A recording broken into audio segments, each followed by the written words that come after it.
Muling ipinagpaliban ang pagpasa sa budget ng Office of the Vice President sa kabila ng motion para dyan ng isang kongresista.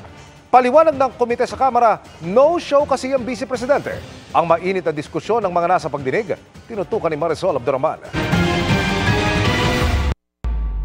Tanong ko, bira naman na kung ano nasa...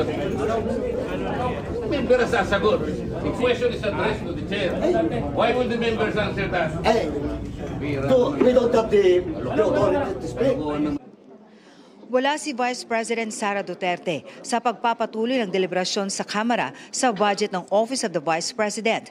Pero ipinagtanggol siya kanina ng isang party list representative. You may not like the person, you may not like her presence here, but you have to respect the Office of the Vice President.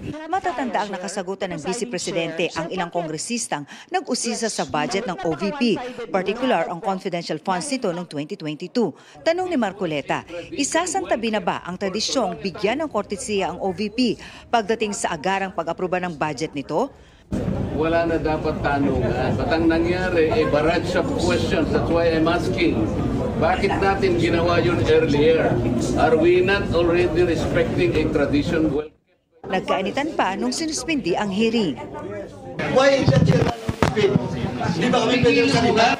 We are also member, we just same. At nang ituloy ang pagdinig, For non-tradition! nagmosyon si Representative Dante Marcoleta na itigil ang budget hearing at ipasa na ang OVP budget, pero natalo ang mosyon. That the head of the agency must be present. She is actually insulting the second institution that should scrutinize the budget. Bukod sa wala ang bise, wala kahit isang staff ng OVP na dumalo sa pagdinig. Bago nagsimula ang hearing, nagpadala na ng sulat kaninang umaga si Vice President Duterte kay House Speaker Martin Romualdez para sabihing ipinapaubay na niya sa House Appropriations Committee ang kanilang budget. Bratinela to the max, no? Na ayaw na ngang matanong, no? Umiiwas sa mga tanong. Hindi nga, pinagtatanong niyo siya. Meron pang bratinela, whatever. That is disrespect to the Office of the President, Vice President. Kung ano-ano pinagtatanong niyo sa kanya. These questions never happened before. Mga taga-COA at Budget Department ang sumagot sa tanong ng mga kongresista. Kabilang ang tungkol sa 53 million pesos na gasto sa taunang renta at gamit ng 12 satellite offices na ipinatayo ng OVP noong 2023. Parang medyo mataas po yata yung renta.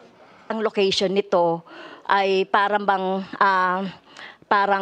campaign offices, no?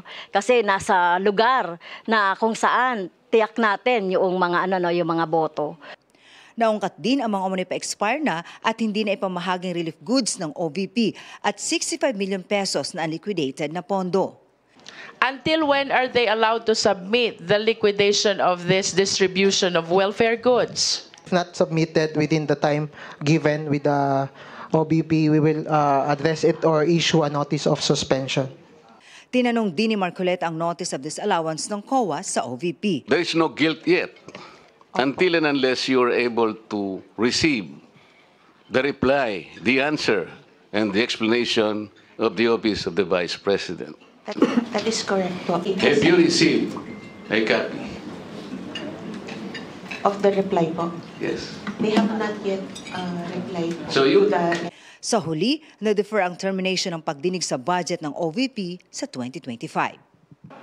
Patuloy naming kinukuha ang panig ni Vice President Duterte hinggil sa mga issue na ipinupukol sa kanya.